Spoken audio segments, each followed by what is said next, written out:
inside your head.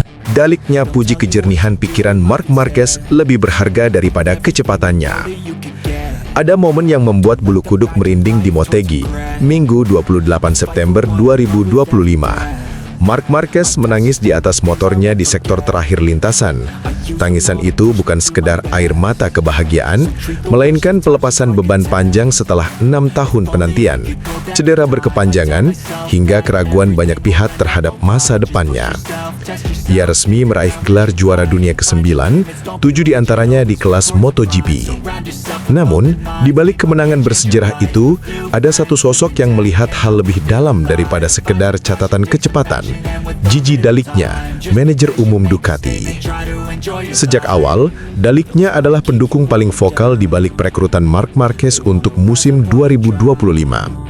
Keputusan itu sempat menuai perdebatan, karena Ducati harus memilih antara mengangkat Jorge Martin, yang sudah lama berada dalam proyek mereka, atau memberikan kesempatan pada Marc Marquez, pembalap penuh sejarah yang datang dengan risiko besar.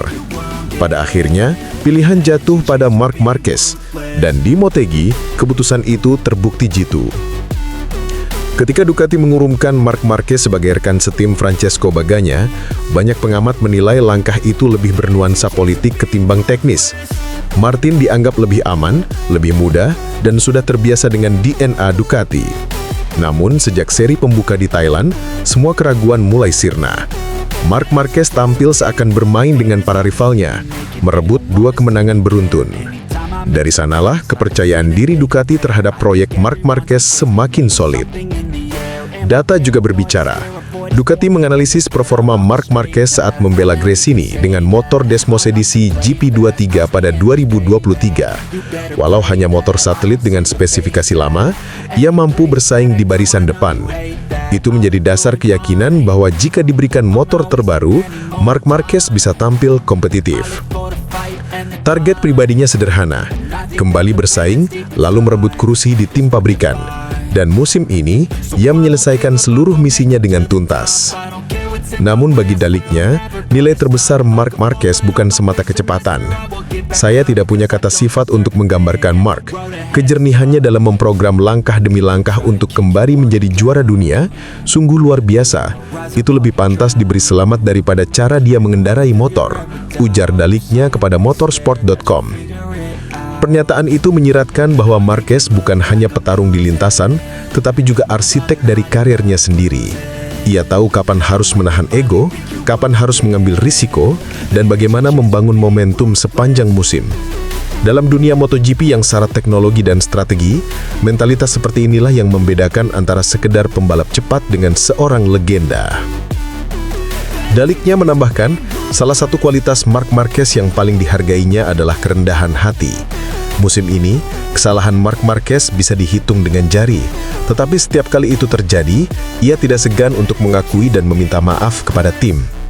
Mungkin lebih mudah bagi seseorang yang sudah menang banyak untuk mengakui kesalahannya daripada pembalap yang masih punya banyak hal untuk dibuktikan, ujarnya. Hal itu menciptakan atmosfer positif di garasi Ducati. Para kru merasa dihargai dan kerjasama tim menjadi lebih solid. Tak heran, kemenangan ganda di Motegi, Marquez juara, dan Bagnaia kembali kompetitif disebut Daliknya sebagai hari yang sempurna.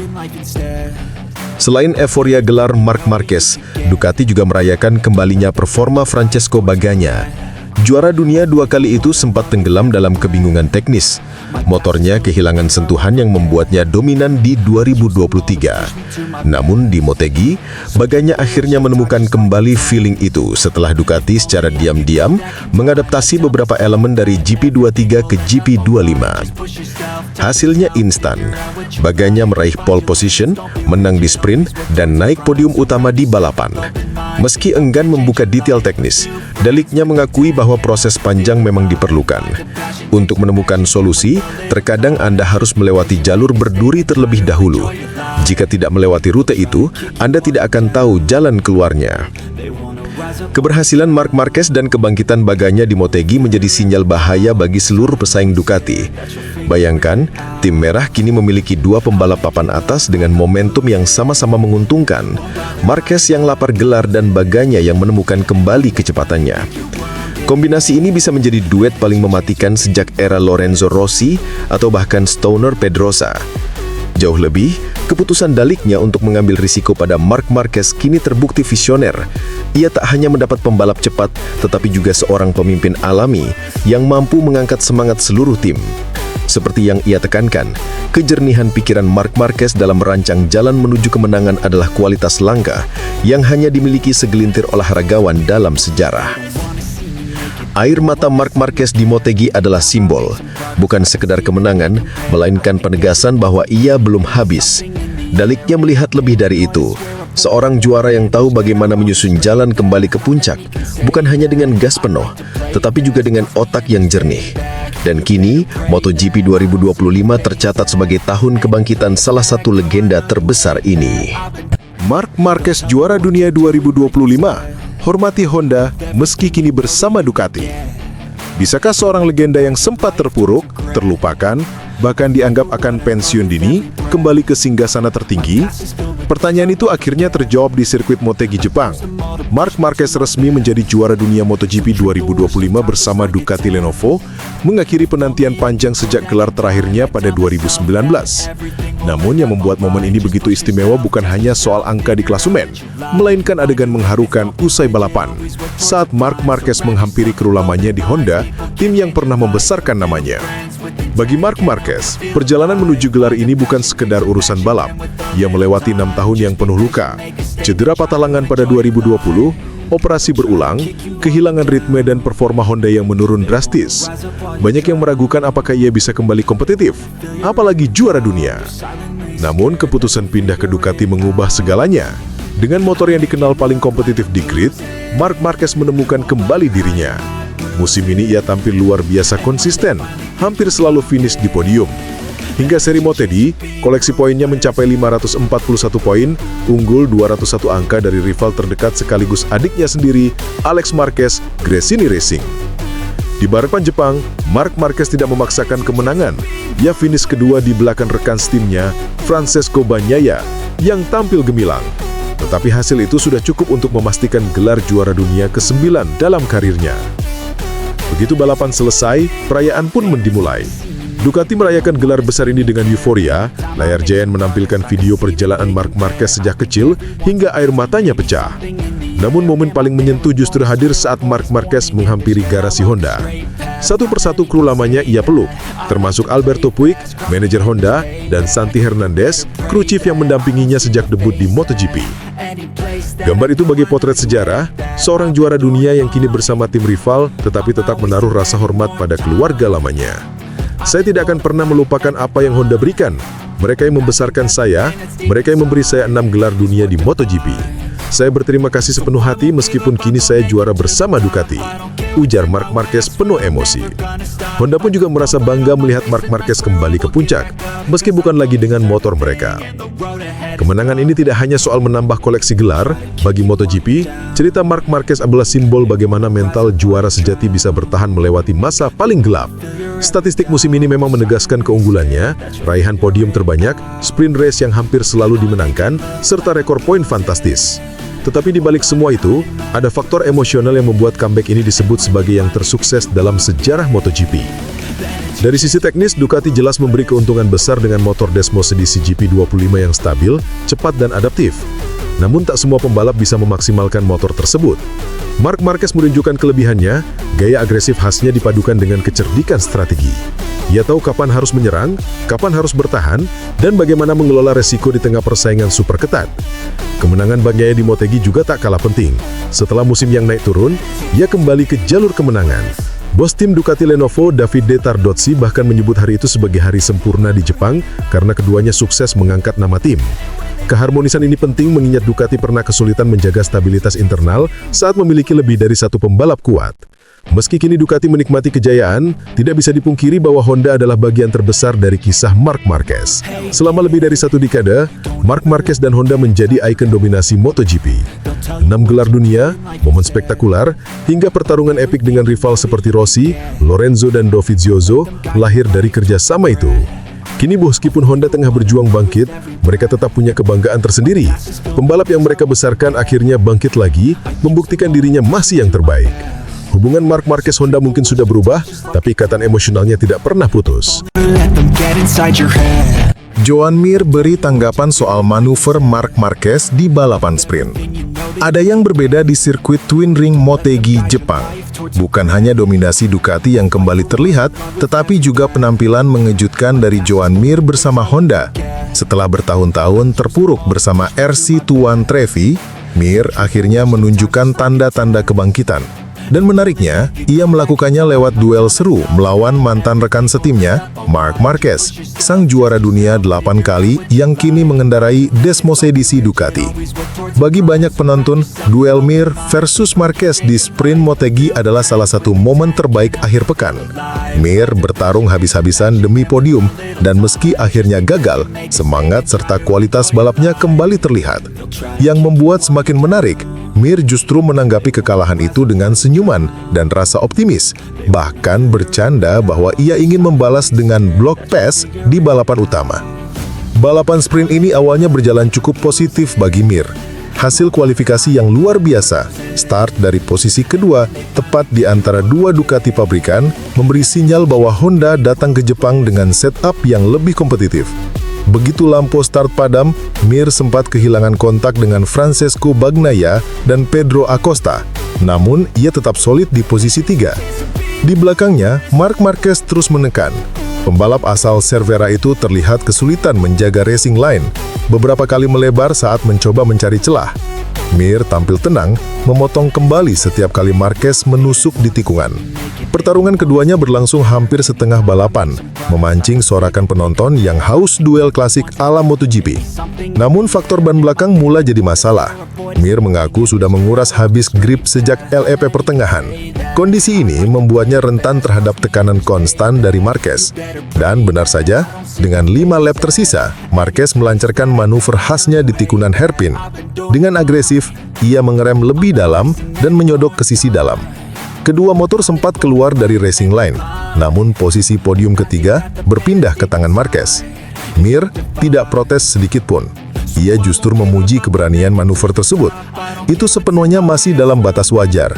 Di sirkuit seperti ini, kalau tidak melakukan overtake seperti itu, Anda tidak akan pernah bisa menyalip, ujar Mir kepada MotoGP. Meski disalip Marquez, peluang podium Mir belum sepenuhnya tertutup. Pedro Acosta yang berada di depan juga kehilangan grip ban dan melambat. Sayangnya, jarak 0,7 detik terlalu sulit untuk dikejar oleh Mir, yang bannya sudah benar-benar habis. Sejujurnya, ketika podium sudah sedekat itu, saya merasa tidak bisa 100% puas. Akui Mir yang terakhir kali naik podium pada 2021 saat masih membela Suzuki. Tapi saya tetap bahagia, karena setelah 2 tahun terakhir yang sangat sulit, akhirnya saya bisa merangkai balapan yang solid. Itu membuat saya kembali percaya diri. Analisisnya sederhana, duel dengan Marquez memang seru, tapi juga merugikan waktunya untuk menempel Acosta. Setiap kali ada kontak atau saling salip, kecepatan rata-rata keduanya turun, sehingga Acosta bisa menjaga margin tipis hingga akhir. Kami menghilangkan beberapa detik berharga karena duel dengan Marc. Itu yang membuat saya gagal bertarung memperebutkan podium sampai lap terakhir, tambah Mir. Bagi Honda, hasil ini meski bukan podium tetap bernilai tinggi. RC Tuan Trevi selama 2 musim terakhir dianggap sebagai motor yang paling sulit dikendalikan.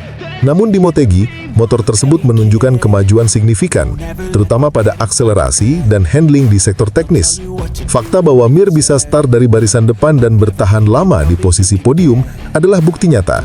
Luca Marini, rekan setim Mir di HRC, juga finish di posisi ke-7. Ini menjadi indikasi bahwa motor Honda 2025 mulai menemukan konsistensi. Walaupun belum selevel dengan Ducati atau KTM, arah pengembangannya tampak lebih jelas. Para pembalap diperkirakan akan beralih dari ban belakang soft ke medium untuk balapan penuh hari Minggu, demi menjaga ketahanan grip. Ini memberi harapan Mir bahwa ia bisa tampil lebih stabil tanpa kehilangan performa di lap-lap akhir. Yang paling menarik dari Mir bukan hanya kecepatannya, tetapi juga mentalitasnya. Alih-alih kecewa berat, ia justru melihat balapan ini sebagai modal positif. Kami bertarung sangat keras, saya menikmatinya, dan apapun yang bisa kami lakukan besok akan menjadi hadiah tambahan, katanya dengan wajah semeringah. Ucapan itu mengingatkan publik bahwa Mir adalah juara dunia MotoGP 2020.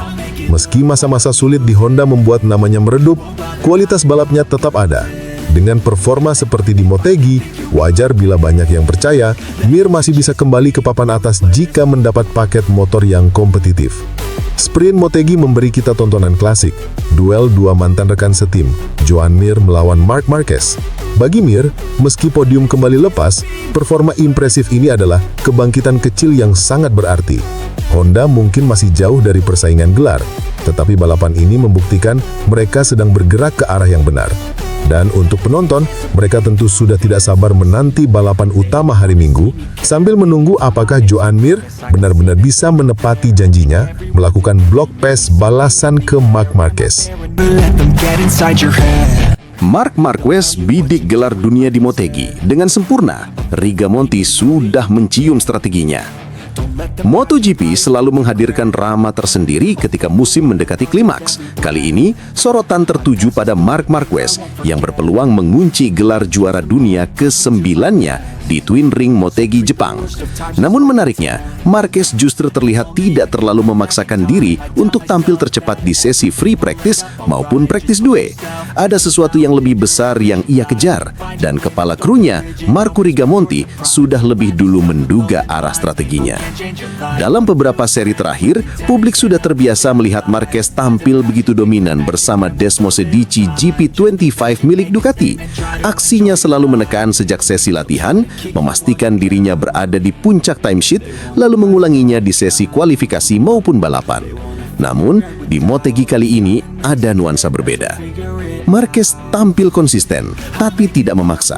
Ia lebih mengutamakan kestabilan ritme ketimbang menunjukkan siapa yang tercepat.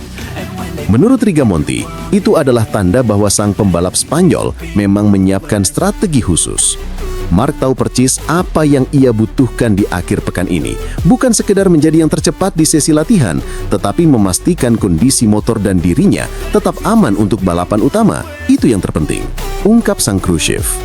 Motegi bukanlah lintasan yang asing bagi Marc Marquez. Sejak debut di kelas Premier, ia sudah meraih 3 kemenangan di sini.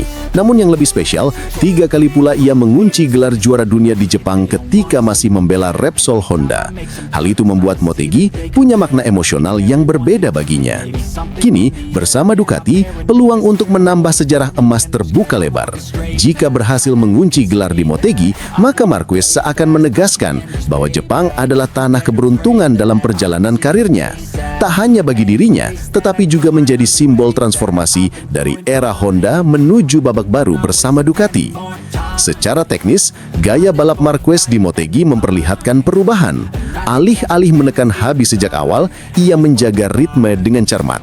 Di lintasan yang terkenal menuntut hard braking dan akselerasi kuat keluar tikungan, Marquez tampak ingin memastikan ban depan dan belakang bekerja stabil sepanjang race, bukan hanya satu lap. Itu berbeda dengan seri-seri sebelumnya, di mana ia seringkali mengambil risiko besar sejak latihan demi menaklukkan timesheet. Kali ini, Marquez tampak lebih sabar, lebih kalkulatif, seakan tahu persis bahwa hasil akhir balapan jauh lebih penting daripada headline tercepat di praktis. Rigamonti, sosok yang sudah menemani Marquez sepanjang musim ini di garasi Ducati, dengan cepat membaca niat sang pembalap. Ia tahu ketika Marquez tampil lebih tenang, itu bukan tanda kelemahan, melainkan strategi matang. Motegi adalah tempat yang sangat spesial untuk Marc. Ia ingin melakukannya dengan cara yang sempurna. Jadi, dia tidak akan mengambil resiko berlebihan di latihan. Semua difokuskan untuk hari Minggu. Jelasnya. Meski demikian, jalan Marquez untuk mengunci gelar tidak serta-merta mulus. Motegi dikenal sebagai lintasan yang berat untuk fisik pembalap dan juga mesin. Karakter stop and go membuat motor harus punya traksi maksimal sekaligus daya tahan ban yang kuat. Lawan-lawan seperti Jorge Martin, Francesco Bagnaia, maupun Marco Bezzecchi tentu tidak akan tinggal diam. Namun, melihat konsistensi Marquez sepanjang musim 2025, banyak pengamat menilai ia hanya tinggal menunggu waktu. Motegi diperkirakan akan menjadi panggung penutup sempurna bagi seorang legenda yang seakan tak pernah habis diceritakan. Jika berhasil mengunci gelar di Jepang, maka catatan Marquez semakin sulit disaingi. Ia tidak hanya mencetak gelar pertamanya bersama Ducati, tetapi juga membuktikan dirinya mampu beradaptasi dengan motor berbeda setelah bertahun-tahun identik dengan Honda. Motegi pun akan kembali menjadi saksi bagaimana seorang Marc Marquez menulis sejarah dengan tinta emas. Ketika publik mungkin masih menunggu duel sengit di lintasan, Marquez dan Rigamonti tampaknya sudah menyiapkan skenario sejak jauh hari. Tidak perlu terlalu mendominasi di praktis, yang penting adalah hasil akhir. Karena pada akhirnya, tidak ada yang lebih berharga bagi Marquez selain mengunci gelar dunia di tempat yang penuh kenangan, Jepang. Let them get inside your head. Aprilia PD bidik gelar dunia MotoGP 2026-2027. Massimo Rivola, kami punya semua yang dibutuhkan. Apakah mungkin Ducati dan Marc Marquez akan mendapat lawan serius dalam perebutan gelar dunia MotoGP dalam 2 musim ke depan? Pertanyaan itu kini mulai mendapat jawaban setelah CEO Aprilia Racing Massimo Rivola menyatakan keyakinannya bahwa pabrikan asal Noale tersebut siap bertarung memperebutkan mahkota juara dunia 2026 dan 2027. Keyakinan Rivola ini bukan tanpa dasar. Sepanjang musim 2025, Aprilia membuktikan diri sebagai kekuatan baru yang konsisten menantang dominasi Ducati. Di tangan Marco Bezzecchi, RSGP menjadi motor non-Ducati terbaik dan seringkali mengganggu langkah Marc Marquez di papan atas. Sejak seri Inggris pada Mei lalu, Bezzecchi praktis selalu hadir sebagai lawan yang merepotkan bagi Marquez, sekaligus mengamankan status sebagai rider non-Ducati terbaik di klasemen dengan posisi keempat sementara. Sementara itu, Jorge Martin yang sempat diterpa badai, absen 10 seri awal akibat cedera dan ketegangan dengan manajemen Aprilia, kini mulai menemukan kembali sentuhannya.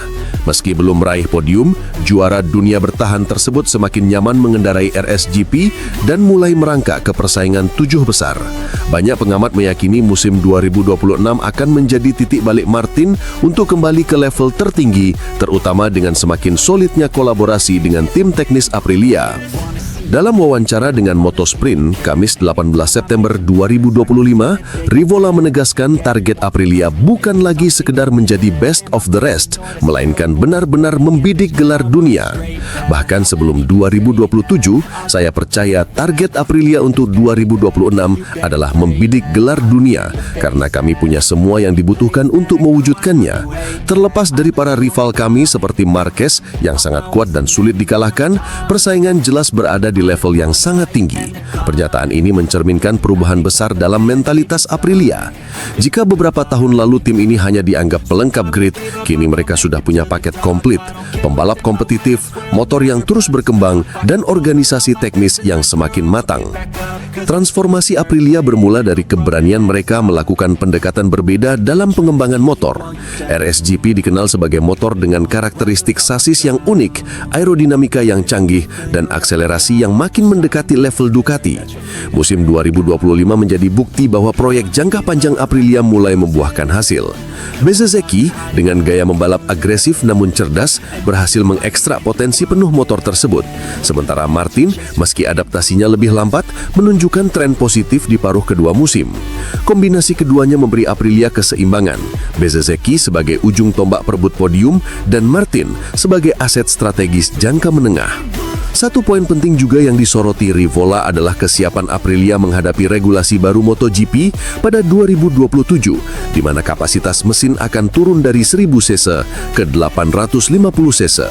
Perubahan ini diprediksi bakal mengguncangkan peta persaingan karena semua pabrikan harus merancang ulang basis motor mereka. 2027 akan menandai perubahan regulasi yang signifikan, dan saya optimis. Saya melihat cara kami mempersiapkan diri, struktur yang kami miliki, kecepatan dalam mengambil keputusan, serta kualitas para manajer dan teknisi kami. Dengan semua elemen itu, saya yakin Aprilia juga bisa menjadi pemain utama di era yang baru tersebut, tegas Rivola. Faktor regulasi ini bisa bisa menjadi momentum emas Aprilia. Sejarah MotoGP menunjukkan bahwa setiap kali ada perubahan aturan besar, selalu ada peluang bagi tim yang lebih fleksibel dan inovatif untuk melompat ke depan. Aprilia dengan skala organisasi yang lebih ramping dibanding Ducati atau Honda, bisa jadi memiliki keunggulan dalam hal kecepatan beradaptasi. Meski begitu, Rivola tetap realistis. Ia mengakui bahwa Marc Marquez bersama Ducati masih akan menjadi lawan terberat setidaknya dalam 2 musim ke depan. Dominasi Marquez di musim 2025 terbukti sulit digoyahkan dengan rekor kemenangan dan podium yang terus bertambah. Namun bagi Rivola, tantangan itu justru menjadi bahan bakar motivasi. Kami tahu mengalahkan Ducati dan Marquez bukan perkara mudah, tetapi jika ingin juara dunia, kami tidak boleh takut menghadapi mereka. Justru ini akan membuat Aprilia semakin berkembang. Pernyataan Massimo Rivola ini jelas menjadi sinyal bahwa Aprilia bukan lagi sekedar penonton dalam persaingan MotoGP. Dengan Bezzecchi yang terus matang, Martin yang bersiap bangkit, dan kesiapan menghadapi regulasi 2027, Aprilia punya alasan kuat untuk optimis. Pertanyaannya kini, apakah benar Aprilia bisa mematahkan dominasi Ducati dan Marquez? Atau justru mereka hanya akan menjadi pesaing tangguh tanpa mahkota?